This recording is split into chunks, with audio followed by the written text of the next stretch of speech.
one thing that can destroy your Airbnb business? A bad review. But we're going to show you our exact process for generating more 5-star reviews and more revenue for your Airbnb.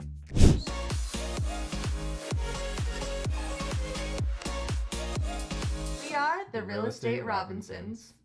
What's up, guys? If this is your first time here, I'm Sarah. I'm Tony. And we are the Real Estate Robinsons, and we're real estate investors who quit our day jobs by investing in Airbnbs, and we're here to show you how you can do the same. Now, reviews are the lifeblood of your Airbnb business. Like, lots of good reviews lead to more exposure and more bookings, and lots of bad reviews lead to less exposure and less bookings. Airbnb hasn't shared much about the exact way that they rank properties in the search results, but one thing that they have publicly shared is that a property's review score does impact where it shows in the search results. So a property with a 4.9 rating on average will rank higher than a property with a 4.5 rating. So the better your review score, the more likely it is that you land on page 1 or 2, and being on those first 2 pages means you have a better shot of actually getting booked. Now, your reviews are also publicly displayed on your listing, so not only will potential guests be able to see your overall review score, but they'll also be able to see exactly what other people had to say about staying at your property. Were your mattresses too soft or too hard?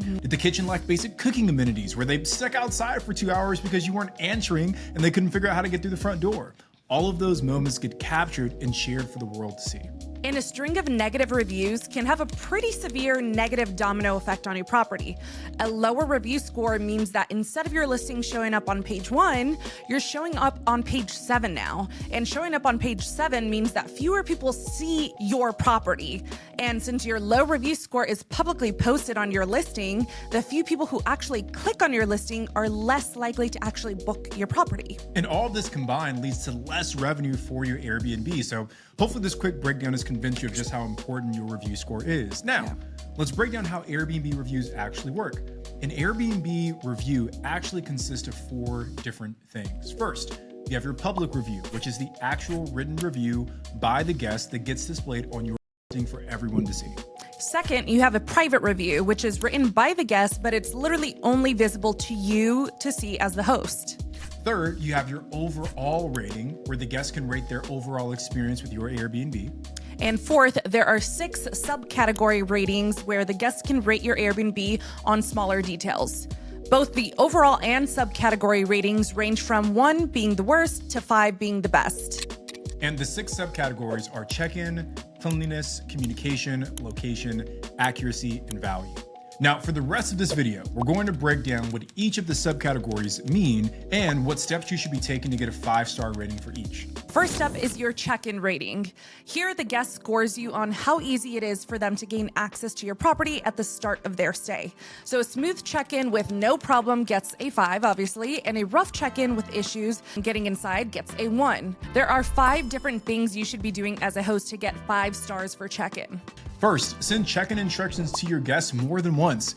We send our initial check-in instructions 3 days before the guest arrives.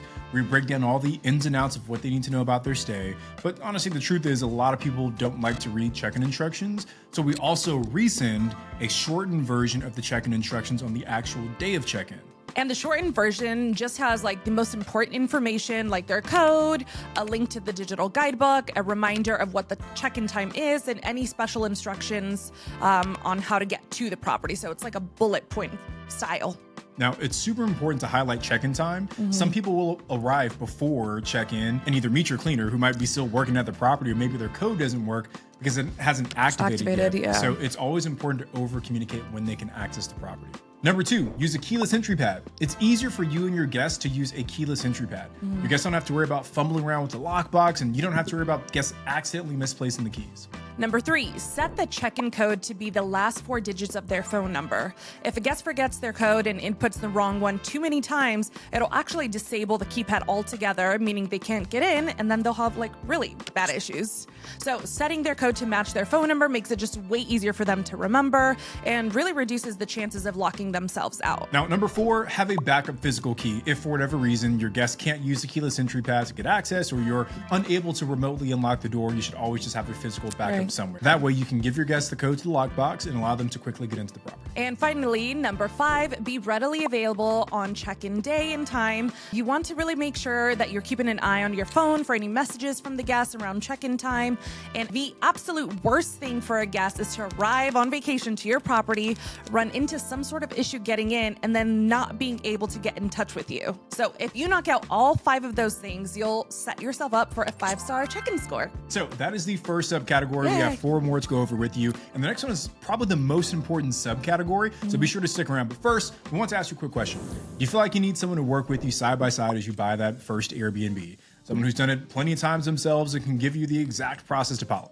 If you've been thinking about buying your first Airbnb for a while but feel stuck in analysis paralysis, then we are here to help. Guys, we have a few spots open in our Airbnb mentorship program, Alpha Host Academy. And inside of Alpha Host, we'll give you our exact process for choosing the right city for you to invest in using our market matching matrix. We'll give you a proven framework for analyzing properties through our Pro Analyzer process. And then we'll give you all of the process and tools for setting up and managing your Airbnb on a daily basis. When you join our community, you'll get a mix of one-on-one coaching, group coaching, and on-demand content. Our goal is to help you confidently buy your first Airbnb. So if you're interested in booking a discovery call to learn more, then head over to alphahostacademy.com or click the link in the description of this video. All right, the second subcategory is cleanliness. This gets to score you on how well the property was actually cleaned. Guys, cleanliness is one of those subcategories that can really impact your listing. For sure. A potential guest can maybe get past check-in issues, but if they see a lot of negative comments and low scores for cleanliness, That's gross. that's something that might prevent them from actually your Airbnb. There are 4 different things you should be doing as a host to get 5 stars for cleanliness. So let's go over them. Number 1, vet your cleaners. Some new Airbnb investors are just so excited and ready to get started that they hire the first warm body that would sign up to clean their Airbnb. And that's a major mistake. Your cleaner is arguably the most important person on your team. They're oftentimes the only person who sees your Airbnb after every guest checks out and before the next guest checks in, right? And it's their responsibility to make sure that the guest is stepping into a well-maintained and perfectly cleaned property. So spend time up front really vetting your cleaners. Now, number 2, hold your cleaners accountable. Your cleaners only get paid if your Airbnb is consistently getting booked. Right. And we already discussed how poor cleaning ratings can lead to less bookings. So it's in both yours and your cleaner's best interest to make sure the property is properly cleaned. But even if you hire a rockstar cleaner, you still have to hold them accountable. So here's how we do it in our business. So we have our cleaners complete a checklist every time they clean one of our Airbnbs.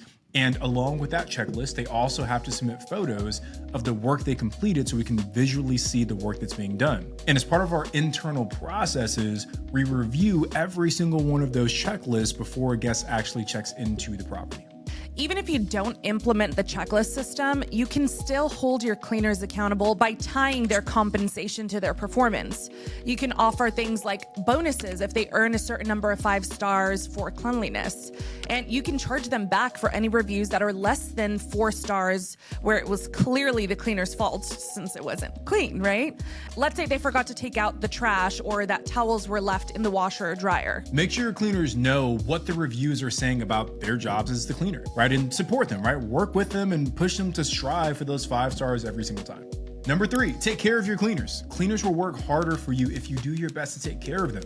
Maybe pay them a little extra if a guest leaves your Airbnb in really bad shape and they end up spending 3 times as long cleaning your place. Now, one quick caveat here, be reasonable, but also be conservative with how often you do this, because if you offer it too often for too small of issues, your cleaners might feel like they're owed extra money every single time someone left the property, maybe just a little bit dirtier than normal. We already mentioned bonuses for 5-star reviews, but we've done bonuses in the past for Christmases or birthdays as well. We've treated our cleaning teams to dinners, and we really try to do what we can when we can to show that appreciation to our team. And last but not least, number 4, fire cleaners when necessary. No one likes firing people, especially me. I really freaking hate it, but sometimes you absolutely positively have to. Like we mentioned before, your cleaners are the most important person on your team because cleanliness is one of those scores that will literally deter people from booking if the score drops too low. We had an issue this past summer actually with a cleaner who was assigned to our newest property. We had just launched it after investing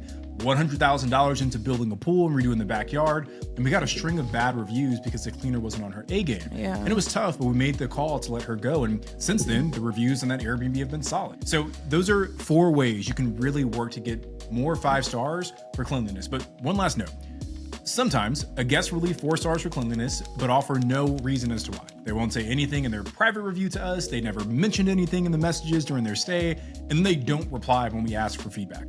Those guests are bound to book, right? Your property Yeah, from time those to are time. like really frustrating kind of feedback to get because there is no feedback, Yeah, right? there is no feedback, so you just got to roll with the punches on that. But if you follow these 4 steps, you'll give yourself the best shot at getting 5 stars for all of the other ones. Now, the next subcategory is location. Location is measuring how well your property is located in relation to attractions or other points of interest, as well as things like noisy neighbors, noise from street traffic, safety concerns, and so on. There are really 2 main things you can do to get a 5-star for location. Number 1 is buying in the right location. Now, obviously, you can only do this at the beginning. You can't pick your Airbnb up and move it after you buy it, right? But when you're considering buying a property, look at the reviews of the other Airbnbs in that market, in that general area, and see what they're saying about the location. Are the properties near the one you're thinking about buying all getting poor scores on location? If so, it might be a sign that you're in the wrong part of town. And check to see if the top performing properties are maybe all concentrated in one area, because if they are, then you know buying outside of that area might impact your review score here as well. Now, number 2, be honest about the downsides of your location. For example, one of our properties is only accessible by driving down a 2-mile unpaved bumpy dirt road. And when we first launched the listing, we didn't make mention of that.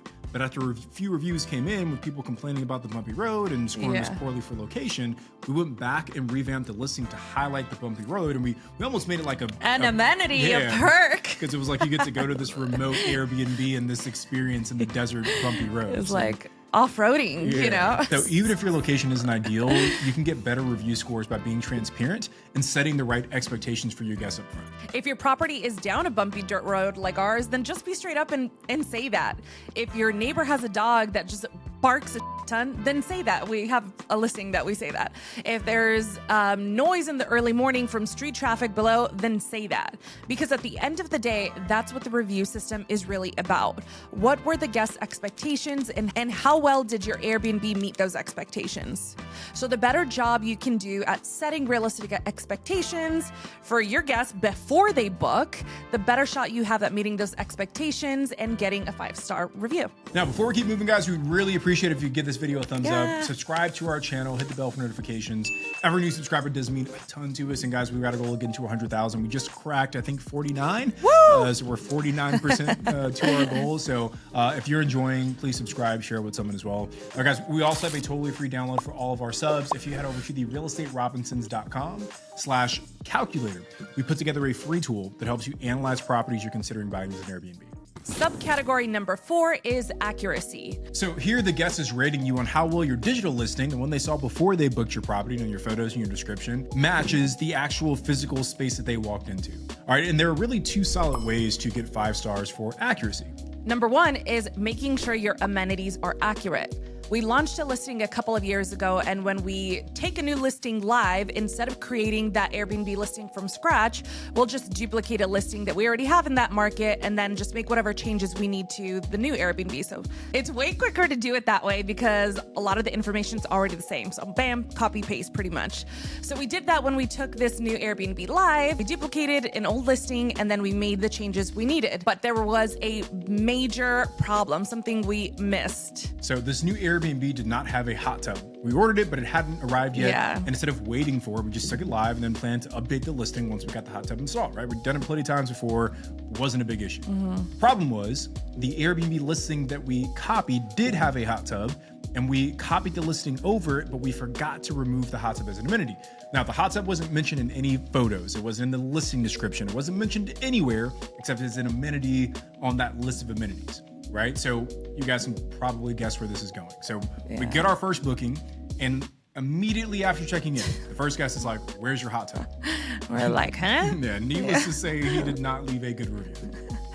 So the lesson here is make sure that every single amenity you have listed on your Airbnb listing is actually physically there and available to use at your property. Number 2 is to make sure your photos are as accurate as possible. People book properties literally based on photos that they see, right? So you have to make sure your place actually looks like what it looks like in the photos. Some small details don't really matter. If you swap out a plant or a photo, they probably won't notice. But if you show a movie theater room in your listing and now it's a nursery, that's a big change that you should get new photos for. Whenever we add something major to our properties, we always have our photographer go back and shoot that one space. It's not nearly as expensive as a full shoot, but it keeps our listings fresh. So follow those 2 steps and you'll be solid. The next subcategory is communication. And honestly, this is probably the easiest one, I say, to consistently get a 5 in because it's 100% in your control. So here a guest gets to rate how quickly you responded to any issues or questions that they had. Again, this 100% comes down to your ability to provide good customer service. So how do you get 5 stars for communication? There are really, I think, 3 simple ways. Number 1, respond quickly.